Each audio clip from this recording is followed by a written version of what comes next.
Hi there, Agile friends. Get ready for the World Tour of Agile at the Agile Online Summit 2023. You can join us from October 24th to 26th for a global showcase of cutting-edge Agile practices and insights. Join us at agileonlinesummit.com. This year, we will be featuring some of the best work done around the world and world-class keynotes. You can check all of that at agileonlinesummit.com. But the best part is that your ticket is on us. That's right, it's free to attend and immerse yourself in the world of Agile excellence. Don't miss out on this opportunity to level up your skills and network with peers and industry experts. Mark your calendars and secure your spot at AOS 23 today by visiting agileonlinesummit.com. So get your free ticket or opt for the full digital pass that lets you keep all the conference videos forever and organize, why not, Agile learning sessions at work. You can get the full digital access at agileonlinesummit.com. I'll see you in the conference floor. Hello everybody, welcome to our Wednesday, the Leading Change episode this week with Aki Salmi. Hey Aki, welcome back. Hello, good to be back. So change is of course in everything that we do, so we want to dive into that, Aki, and we want you to tell us the story of a change process you were involved with. And as you go through the steps, how the change process happened over time, highlight for us some of the tools, tips, tricks, and techniques you learned back then that you still carry with you and apply today. Okay, cool. I'll give you one example back from the days when I was Scrum Master, and another one that maybe I learned later that I've used ever since in my like programming when doing programming in teams. Because I think the other one is also very, very important and crucial. At least has been very effective for me. So in when I was a Scrum Master on this Monday project, there was a situation where we had 2-week sprints, and there was a situation where one feature was not ready on the first sprint, and then we were on the second demoed that on the second sprint, and then the business said, "This is not actually what we want." So we spent 4 weeks working on something that the business didn't want because of misunderstanding. So at that point, again, like I said on Monday episode, that we didn't we just gave sort of input. We didn't make any decisions as Scrum Masters, but what we did was we went to see a BDD short talk of it was the Mordridge-driven development, funny BDD talk that was also in Turku Agile Day the same year or the following year. And that was it. And then just a few days later, there was one person so that was all the things, input I gave. And then 2 days later, there was one individual who took the tools that we were using that back then and did write the first example-driven tests using Specflow or something like that in .NET. And then people started to gather around him to see and he was like, this looks super good. And people started to gather around him. And after that day, a lot of that happened. People started using BDD in this and started to use Specflow, the tool for writing that kind of test cases. Then on the Monday story, when we said to the business that we can't do this alone, we actually took this further and we started approaching how did we do the from story to acceptance criteria to examples. We did this together with the business people, and we took this sort of the BDD in one step further, that we went to them with piece of paper. Is these examples what you're actually meaning? And the thing is that after introducing these things, asking and having more conversations with the business, we never ever did not introduce something that the business didn't want. So we always delivered what actually the business wanted.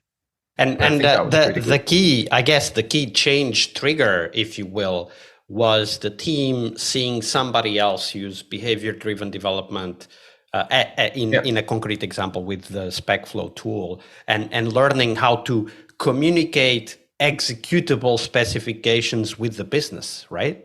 Yeah, exactly. And it was just like the only thing I was giving was I just had this one talk. We gathered everyone to have this talk, watch this talk, and then let the room for them. I didn't have anything else. That was the only thing I did.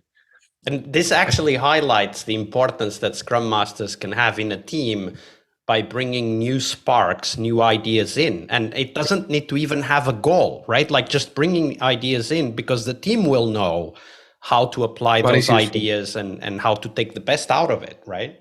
Yeah, exactly. So that was like one of the things, and then the other one, and this is something that has gotten me very far. So I'm a programmer, right? I see things with true false, because that's what like programmers do. If true, then else, which means ones and zero. Everything is ones and zero. Everything is black and white. I don't know. This is just, maybe it's just me who used to think that. I don't think it's just you. For sure, it's not just you. Think about like opinions. When we talk about opinions, so I used to have very, very like strong opinions. And when I went into discussions with other people, they had different opinions. What happened? It was this. There was this forest, two people trying to push their opinion to the other one. Like it was constantly like this. There was also a bit of like destructive force in there.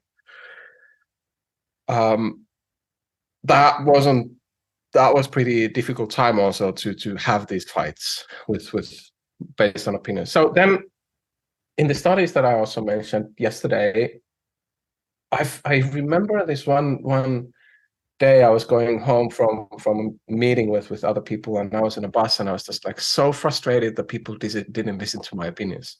I was so frustrated. Why didn't they think? And then I remember this thinking pattern that I had. What if my opinions do not matter to anyone except me? So what happened from that moment onwards, like if my opinions, and I do like 100% believe in this, my opinions don't matter to anyone but me. What this actually brought me into was that, and this is my key takeaway and has taken me so far, that my opinions, when I'm having strong opinion, that's just a sign for me. Now, please listen to the other one first. So instead of doing like this, what happens is I open up to listen to the other's point of view. I listen until that person is heard. And then I ask, would you be willing to hear how I thought about this? I mean, there's so much magic in that. And also what happens, how much do I learn when I start listening to the other one first? It might be that I was wrong. So that's sort of one key sort of change skill, is to listen and to understand things from the other person's point of view. Because when the other one is heard, and when the other one is like feels being heard, they are more receptive. They understand that I understand what they are sort of thinking. Then they're more likely that they are willing to hear my thoughts. Ironically, this is because their opinions only also matter to them. Exactly. But they matter, the opinions matter to them. And what you said, something that I think is a magic power or magic superpower, that if we can express it, it will become definitely a superpower for us as Scrum Masters, which is ensuring that other people feel heard. Exactly. And for some of you who might be in a beginning journey of your Scrum Master, maybe haven't done therapy like I have, and I believe Aki as well, it might be hard to understand what it feels like to be heard. I know that I didn't even know what it meant for me to feel like I was heard. Well, here's a tip. They don't have anything else to say. You ask a question and they don't have anything else to add. That's when people feel heard, right? Of course, it's also about you expressing what you heard and getting validation from them that you actually understood what they were trying to say. But you said something, Aki. When people feel heard, they are more likely to take your ideas into consideration. I think that's an underestimation of the power of feeling heard. I think that when people feel heard, they feel seen as humans. They understand that they matter and their opinions matter. And then they are ready to show the same to you.